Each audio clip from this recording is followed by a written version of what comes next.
인간을 생각하는 갈대라고 말한 파스칼은 손과 발이 없는 사람은 생각할 수 있다. 그러나 생각이 없는 사람은 생각할 수가 없다.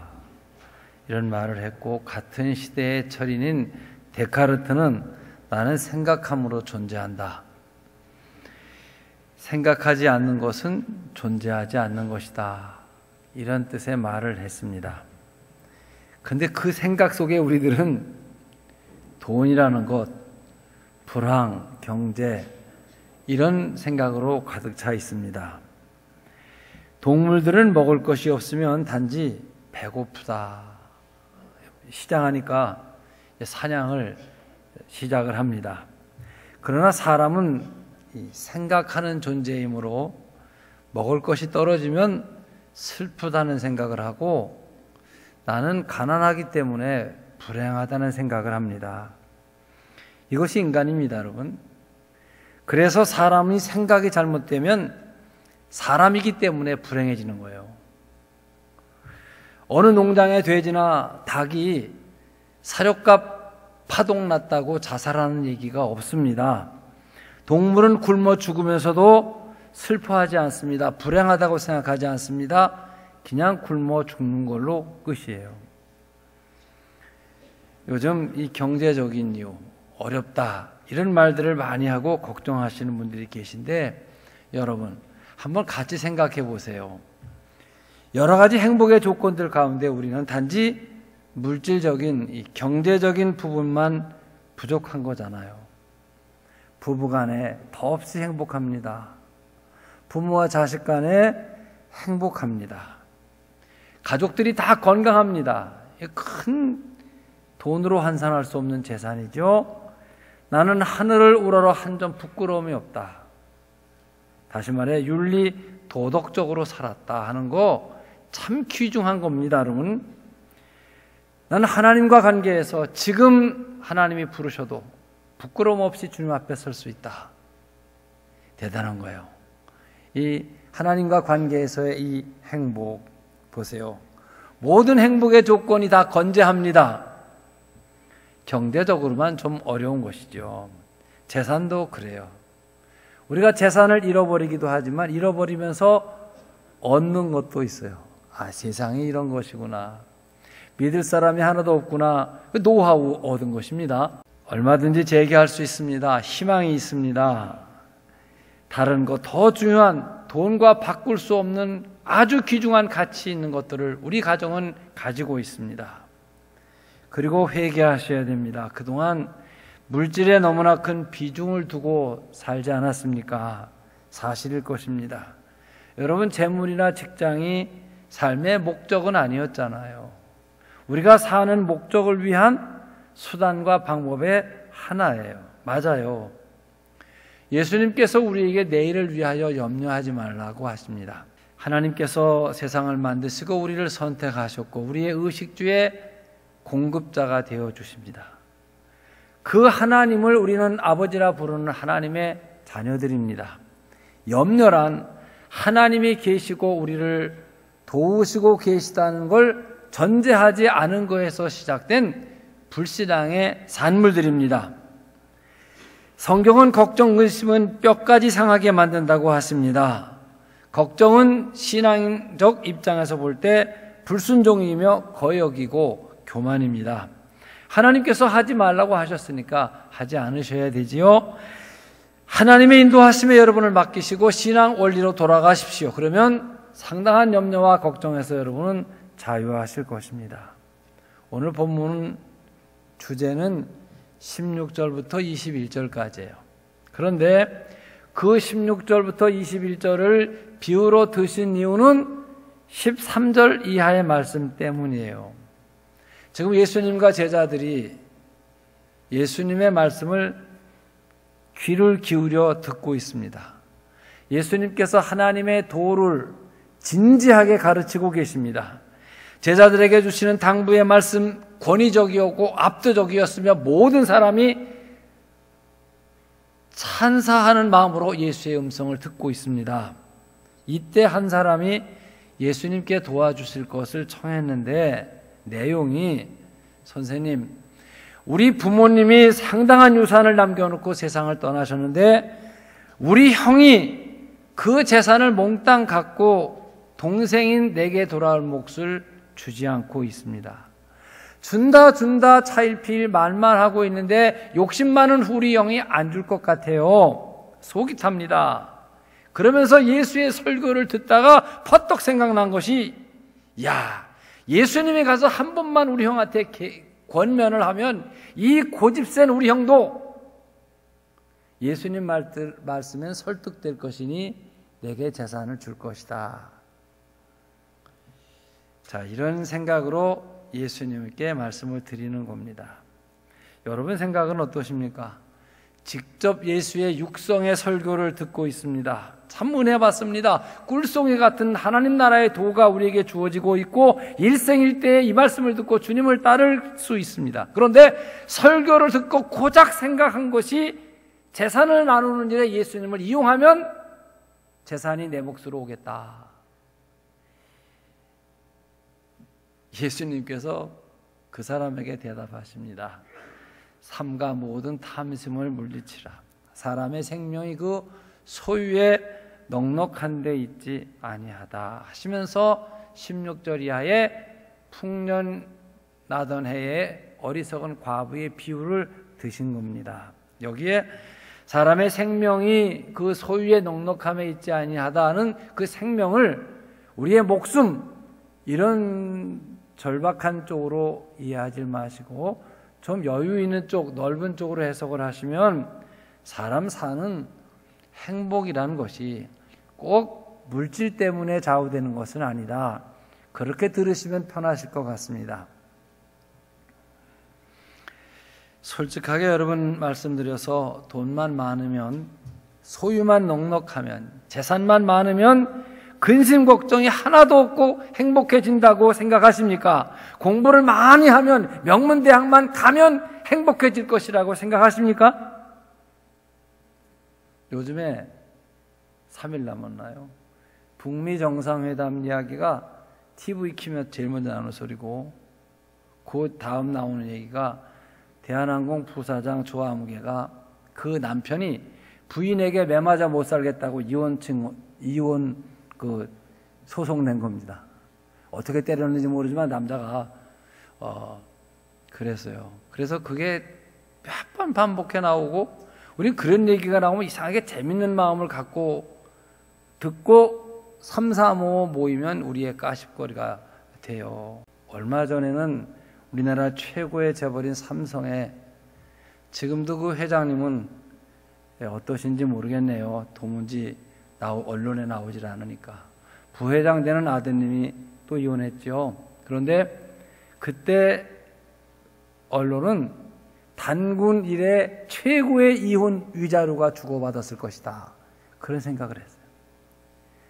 또 근래에 신라 호텔 사장이신 그 집 따님이 또 이혼을 하고 있는데 끝났는지 안 하는지 모르겠네요. 저도 관심이 없어서. 그리고 그보다 13년 전에 이 회장님께서 가장 사랑하는 딸이 뉴욕에서 유학 중에 자살을 했습니다. 저들은 모두 우리나라에서 몇 번째 하면 5손가락 안에 들어가는 재벌 부를 가진 사람들이고 최고의 명문 대학을 나온 공부한 엘리트들입니다. 자, 질문 드립니다. 여러분은 어떻게 생각하십니까?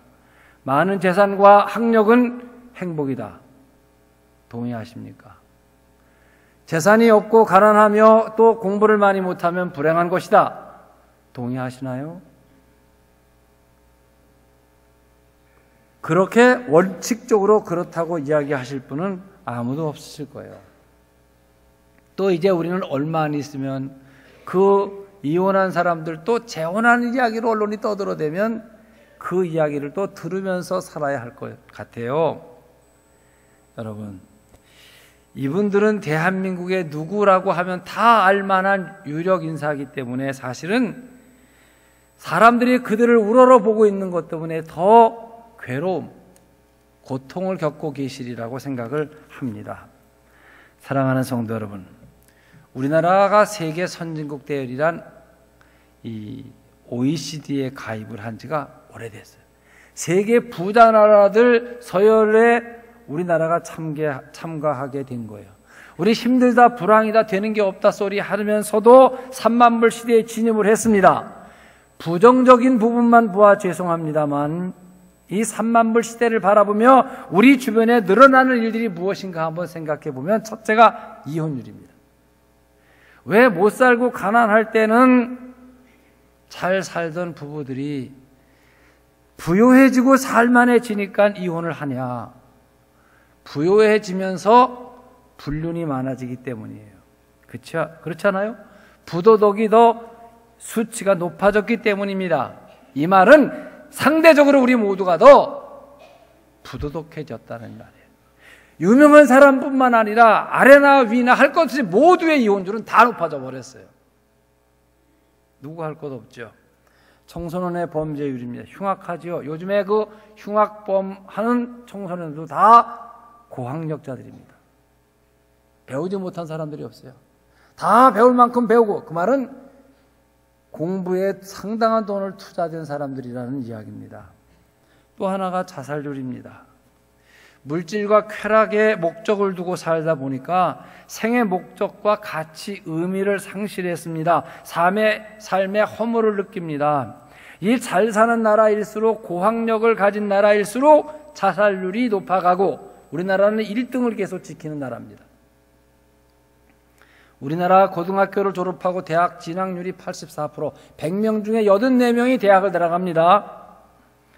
또 한 가지 부끄러운 현상이 무엇인 줄 아십니까? 교회가 쇠퇴하고 있다는 거예요. 모두가 탕자 문명의 노예가 되어 산과 바다로, 강으로 놀러 나가 버립니다.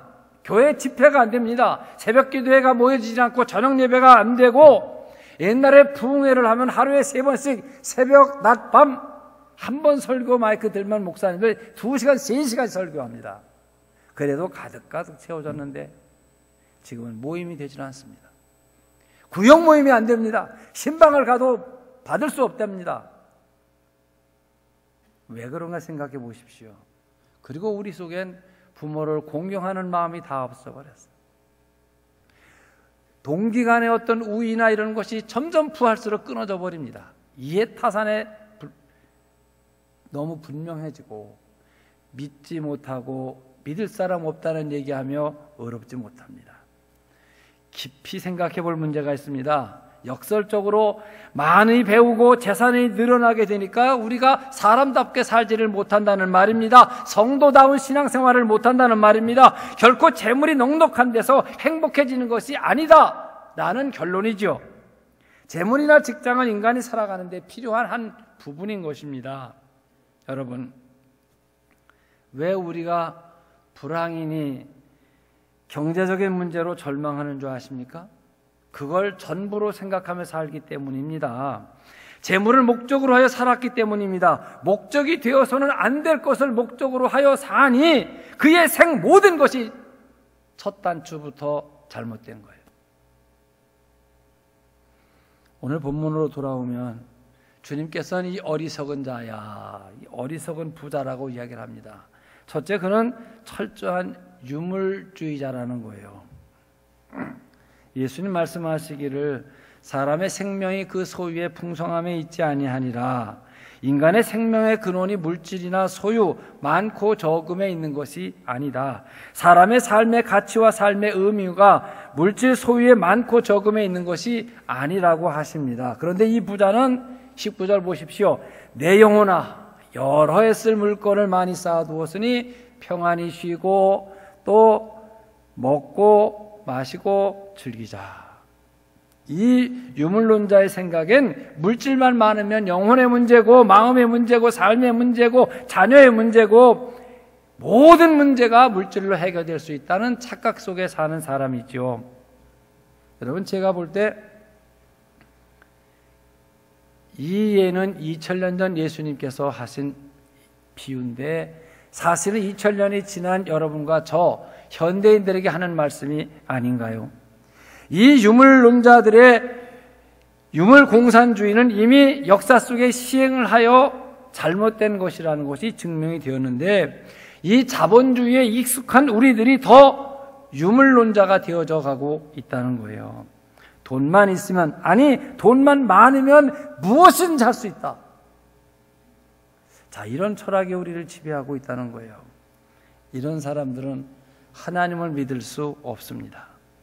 돈이 필요합니다. 돈이 곧 하나님입니다. 돈이 전지전능하며 무소부세한 축복의 신입니다.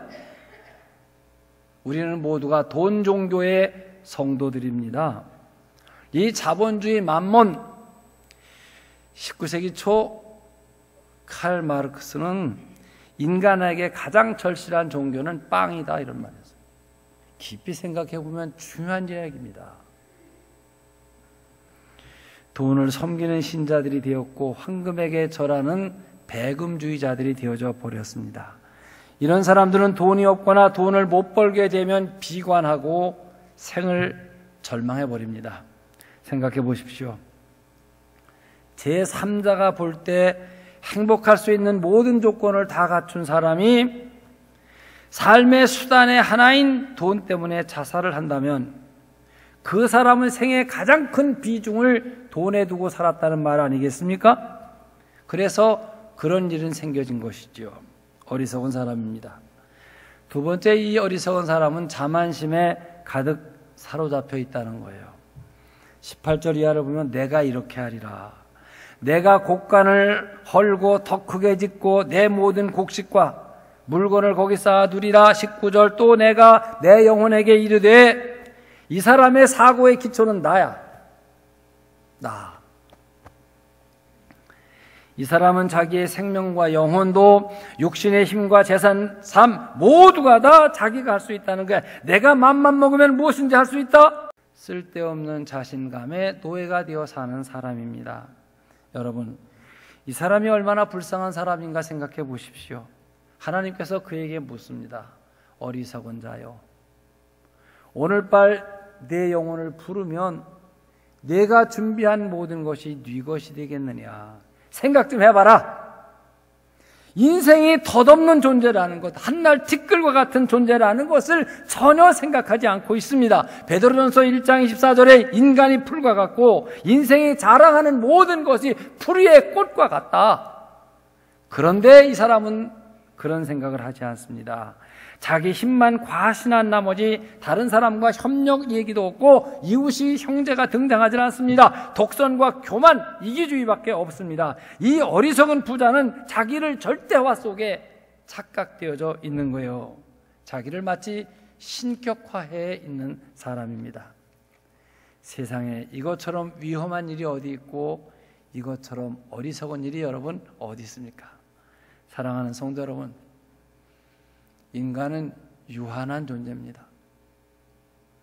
시간 속에 우리는 왔다 가고 그리고 무력한 존재들입니다. 그러므로 모든 인간은 하나님께 자기 일을 의논하고 살아야 됩니다. 겸손히 오늘도 하나님이 도와주셔야 내가 삽니다라는 생각으로 살아야 하죠. 세 번째, 이 어리석은 부자는 향락주의자입니다. 19절을 보면 내 영혼아 평안히 쉬고 먹고 마시고 즐기자라고 자기에게 말하고 있습니다. 이 향락주의 퇴폐적인 생활에 빠져 있죠. 인간이 사는 최고의 목적이 향락에 있는 줄로 착각하고 삽니다. 그리고 그 향락을 돈이 주는 것이다. 돈 속에 즐거움이 있다고 생각을 하는 거예요. 여러분, 여러분과 이 시대를 살아가는 우리들은 어떻습니까?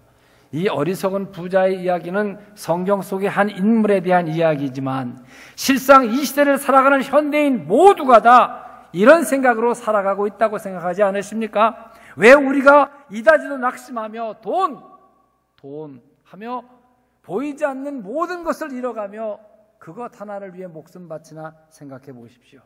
돈을 인생의 전부로 생각하기 때문이죠. 돈 속에 모든 즐거움이 다 있다 라는 생각을 하기 때문이에요. 그래, 모든 범죄의 뿌리를 보면 돈 때문에, 그리고 돈 때문에 흉포화되고 그 돈을 모아 제일 먼저 쓰려고 하는 것이 유흥비예요. 그런데 유흥에 쓰지도 못하고 수갑채는 일이 매 뉴스 끝날 때마다 나오지 않습니까? 사랑하는 성도 여러분, 사람은 바른 목표를 가지고 살아야 행복한 사람이 될 수 있는 것입니다. 먹고 마시고 즐기자가 어떻게 인생의 목표가 될 수 있겠습니까, 여러분? 선하고 아름답고 진실하고 사랑하며 살자. 이것을 목표로 하여 나는 돈을 번다. 그리고 돈을 쓴다. 그래야 하지 않겠어요? 우리 주변에 많은 사람들이 가난하고 힘들 때는 성실하고 부지런하고 전략하며 바르게 살아가다가 생활이 좀 나아지면 게으러지고 낭비하고 부도덕에 빠지고 허랑방탕해지고 더 나아가 교회를 떠나는 실종교인이 되는 사람이 수없이 많이 있습니다. 무슨 일이나 초기에는 성실한데 나중에는 불성실하고 나중엔 오만하기까지 해집니다. 이런 사람을 어리석은 부자라 이렇게 말하는 것입니다. 그렇다고 오늘 우리는 재물을 많이 갖고 있는 사람을 죄악시하는 것이 아닙니다. 물질은 결코 악한 것이 아닙니다. 물질은 귀한 것이지요. 부지런히 일하여 모은 재물, 그것은 선한 것입니다. 우리 기독교는 물질을 선하게 보는 종교입니다. 물질은 그 물질 자체보다 그 물질을 누가 가졌느냐, 어떻게 사용하느냐에 따라 선악이 구별되는 것이지요. 신앙인에게 물질은 하나님이 주신 선물입니다. 우리는 이 선물을 관리하는 청직이 임시 맡아서 일정한 시간 보관하는 관리인 일꾼입니다. 그러므로 이 물질을 하나님의 뜻에 따라서 바르게 사용하고 바르게 관리할 책임이 우리들에게 있는 것입니다. 혹시 여러분도 이 부자처럼 집도 있고 차도 있고 통장에 돈도 있고 냉장고에 먹을 것도 많으니 쉬고 먹고 마시고 즐기자 하신다면 이 부자와 같아집니다. 그런데 이 집이나 통장이나 자동차나 양식이나 마실 것이 다 우리 몸을 위하여 있는 수단이요 방법일 뿐입니다. 그리고 우리 몸이 사는 목적은 하나님을 영화롭게 하고 영원토록 하나님을 찬양하기 위해서입니다. 다시 본문으로 돌아옵니다. 이 젊은이가 자기 몫의 재산을 형에게서 찾아올 수 있도록 우리 형 좀 설득해 주세요. 간청을 드리고 있습니다. 근데 예수님이 하시는 말씀을 보면 이미 이 젊은이는 상당한 재산을 갖고 있는 것 같은데 재산을 더 갖고자 하는 욕심이 마음에 묶여 예수님 좀 가서 우리 형 좀 만나주세요. 더 부자가 되고 싶은 욕망에 매여져 있어 하나님 나라를 거부하는 어리석은 사람이라는 거예요. 예수님은 이제 형이 안 주겠다는 그 재산에 집착해서 벗어나서 180도 인생 전환해라. 새로운 가치관, 인간 하나님의 도를 따라 믿음의 삶을 살아야 되지 않겠느냐라는 메시지가 담겨져 있는 것입니다. 사실 여러분 우리 주변에 부자들이 많습니다. 옛날엔 억을 가졌다, 논, 밭, 집 어쩌고 다 통틀어 억을 가졌다고 하면 억만장자라고 그랬습니다. 그러고 보면 여러분 사시는 집 한 채에 다 몇 억씩 하니까 다 우리는 억만장자의 꿈을 다 이룬 사람들인데, 그런데 이 부자들이 정신적으로는 빈곤하게 살고 있다는 것입니다. 돈은 가졌으나 인품이 없습니다. 이것처럼 보기 흉한 게 없죠. 돈은 많은데 인품이 없어서 가난하고 어려운 사람들을 학대합니다. 우리 작년 1년 동안을 갑질이라는 말이 귀에 딱지가 않게 들었어요. 또 갑질하네. 그가 가진 돈과 지위를 갖고 그렇지 못한 사람을 못 살게 구는 것. 비인격적으로 갑질해. 익숙한 말이죠.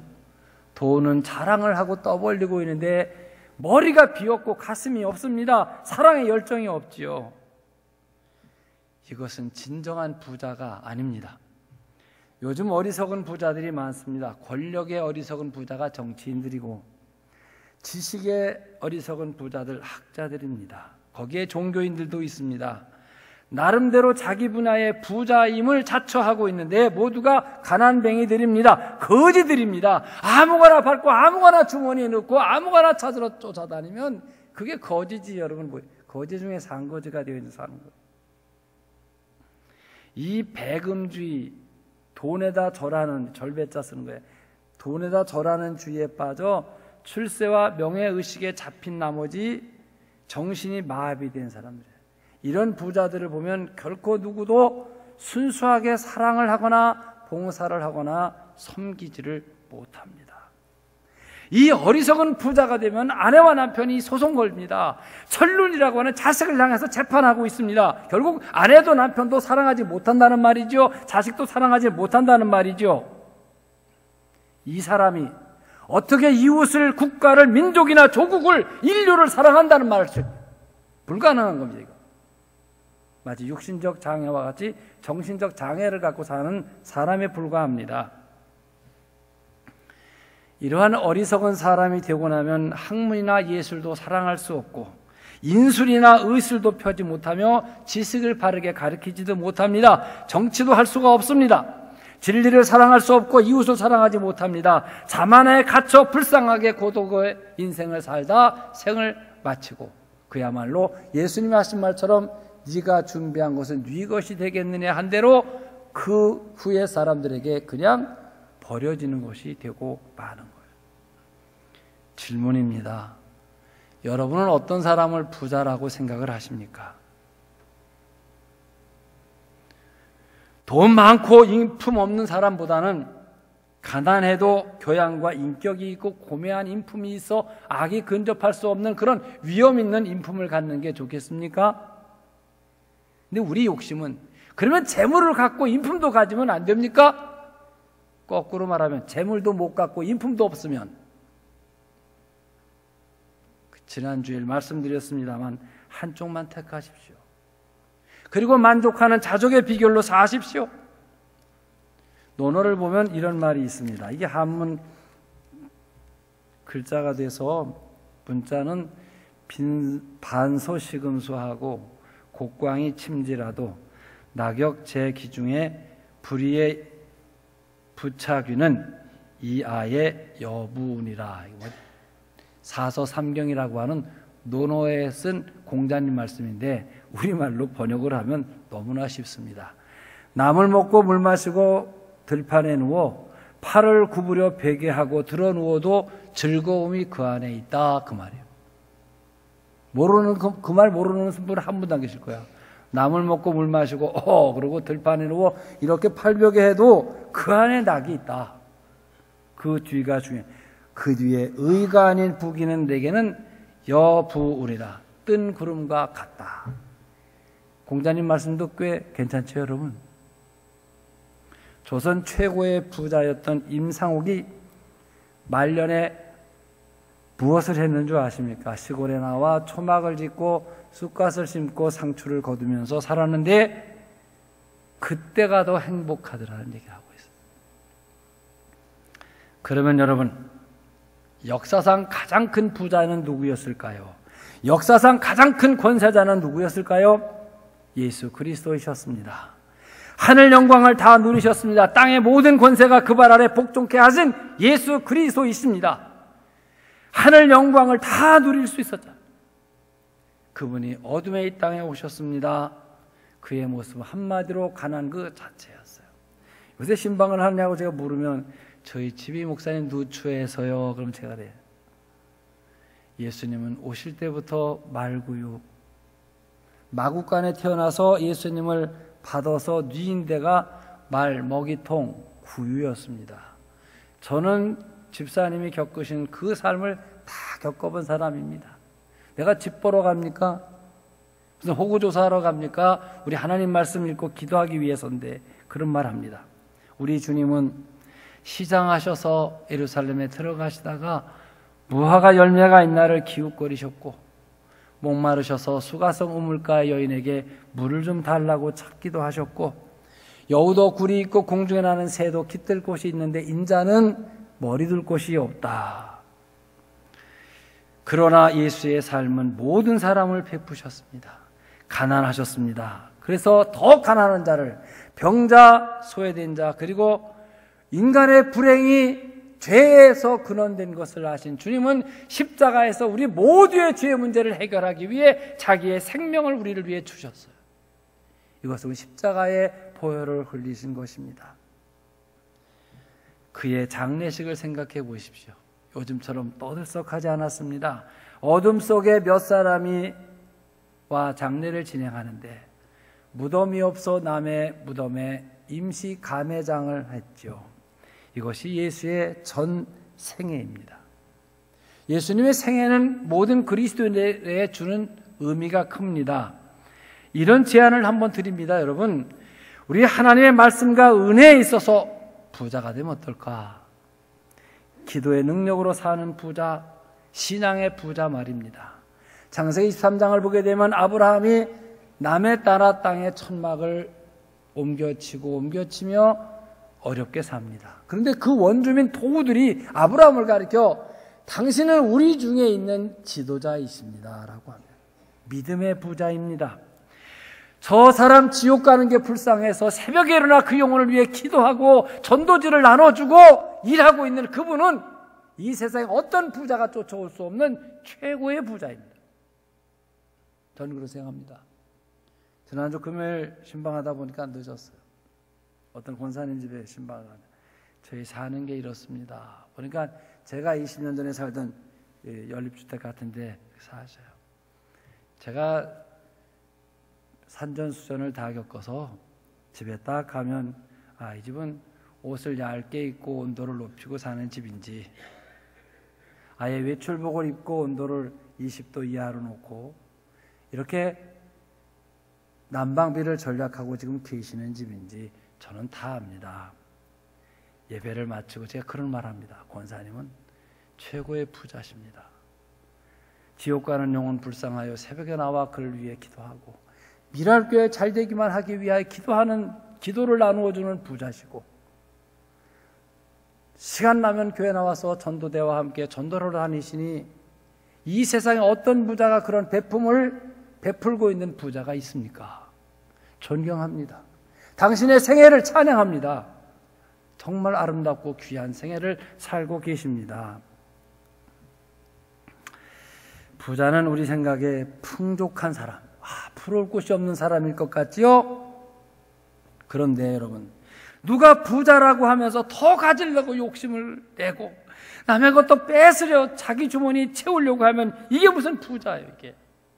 이런 부자가 많을수록 세상은 각박해지고 더 인생 피곤하고 살만 나지 않게 하는 겁니다. 그런데 나눠주고 이해해주고 남의 말 들어주고 감싸주고 이 사랑하는, 이게 진정한 부자 아니겠습니까? 주님처럼 사는 거. 사랑하는 성도 여러분, 이 어리석은 부자의 교훈을 거울 삼아서 진정한 부자 되시기를 바랍니다. 여러분 마음속에 생각한 어리석은 부자란 누굴까? 진정한 부자란 누굴까? 나는 누구일까? 그리고 진정한 부자 쪽을 향해 나가시는 여러분의 생애와 삶이 되시기를 축원합니다. 기도하겠습니다. 사랑하시는 주님, 주의 은혜를 감사드립니다.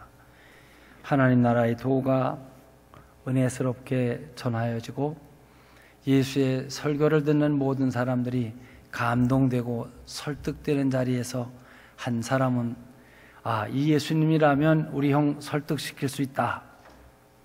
그 형만이 설득만 되면 내가 얼만큼의 재산은 더 나눌 수 있는데, 이런 생각을 하고 있습니다.